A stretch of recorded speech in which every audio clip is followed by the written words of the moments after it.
la crisálida de obsidiana. En un reino donde el aire mismo parecía estar cargado de expectativas ajenas, vivía un ser llamado Anya. No era infeliz, al menos no de una forma ruidosa. Su vida se desenvolvía dentro de los límites de una forma que le habían entregado al nacer, una suerte de crisálida de obsidiana, lisa, oscura, aparentemente protectora, pero que la mantenía aislada del vasto jardín que intuía más allá. Dentro de su prisión brillante, Anya sentía el palpitar de un anhelo sin nombre, una canción silenciada que pugnaba por liberarse. Observaba a otros seres moverse con una libertad que le resultaba incomprensible, sus colores vibrantes, sus movimientos espontáneos, y se preguntaba qué sabor tendría el viento sin el filtro frío de su envoltura. La voz que más escuchaba era la de la sabiduría convenida, un coro invisible que resonaba en los muros de su crisálida, repitiendo las reglas, los límites, las seguridades aparentes de su existencia contenida. Le decían que la obsidiana era su protección, que el exterior era un lugar incierto y peligroso, y que la verdadera paz se encontraba en la aceptación de su forma inmutable. Sin embargo, en las noches estrelladas, cuando el eco de ese coro se atenuaba, Anya sentía una punzada, una suerte de memoria ancestral de algo más. Soñaba con cielos infinitos y con la sensación de alas desplegándose, aunque nunca hubiera visto un ser alado. Estos sueños eran grietas fugaces en la perfección de su crisálida, atisbos de un potencial que la voz convenida se esforzaba por negar. Un día, un viajero silencioso, de esos que parecen haber recorrido los laberintos del alma y regresado con la mirada limpia, llegó a su reino. No predicó, no juzgó, simplemente se sentó cerca de la crisálida de Anya y comenzó a tocar una melodía sencilla en una flauta de hueso. La música no era alegre ni triste, sino profunda, vibrando en una frecuencia que parecía ignorar la obsidiana, resonando directamente con ese anhelo silenciado en el interior de Anya.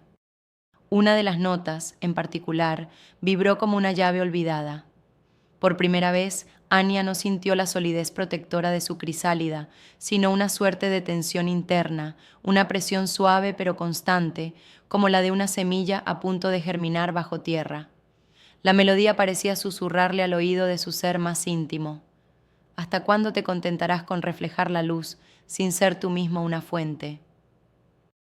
Durante días, el viajero regresó con su flauta, y con cada melodía, la tensión dentro de Anya crecía. Las grietas de sus sueños comenzaron a manifestarse como fisuras casi imperceptibles en la superficie de su obsidiana. La voz convenida se hizo más insistente, tratando de sellar esas aperturas, infundiendo temor a lo desconocido, a la pérdida de la seguridad, aunque fuera una seguridad ilusoria.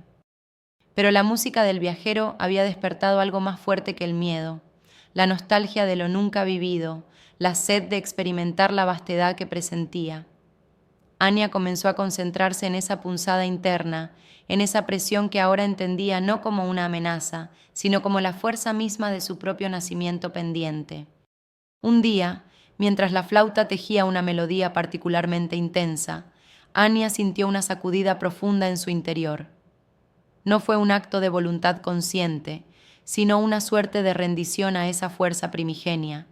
Y entonces, la obsidiana, que había parecido irrompible, comenzó a resquebrajarse, no con estruendo violento, sino con la suave pero firme fractura de una semilla que se abre paso a la luz. El proceso no fue indoloro. Cada fragmento que se desprendía dejaba al descubierto una parte de Anya que había permanecido oculta, vulnerable al aire, a la luz, a la mirada del viajero y sobre todo a su propia mirada. Sintió miedo, la punzada aguda de dejar atrás lo conocido, incluso si ese conocido era una prisión. Pero a medida que la crisálida se rompía, una nueva forma comenzó a emerger. No era la criatura perfecta y uniforme que la voz convenida había prometido. Era un ser singular, con la marca de las tensiones vividas grabadas en su esencia, con colores que aún estaban desplegándose, con la promesa de alas que comenzaban a intuirse en su espalda. El viajero dejó de tocar su flauta y simplemente sonrió. No hubo palabras de bienvenida ni de felicitación, solo esa mirada profunda que reconocía el milagro silencioso del nacimiento. Anya, liberada de su envoltura oscura, sintió por primera vez la caricia directa del viento en su ser, la vibración de la tierra bajo sus pies.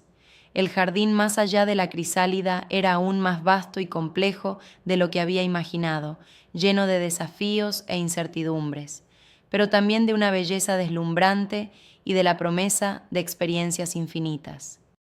Comprendió entonces que la verdadera protección no residía en la rigidez de la obsidiana, sino en la capacidad de transformarse, de abrazar la vulnerabilidad como parte del crecimiento, de permitirse florecer en la singularidad de su propia forma.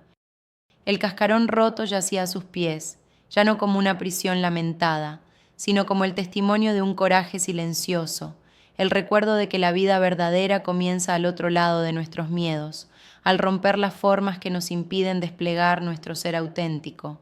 Y en ese primer hálito de libertad, Anya supo que la canción que había estado silenciada finalmente encontraría su propia melodía.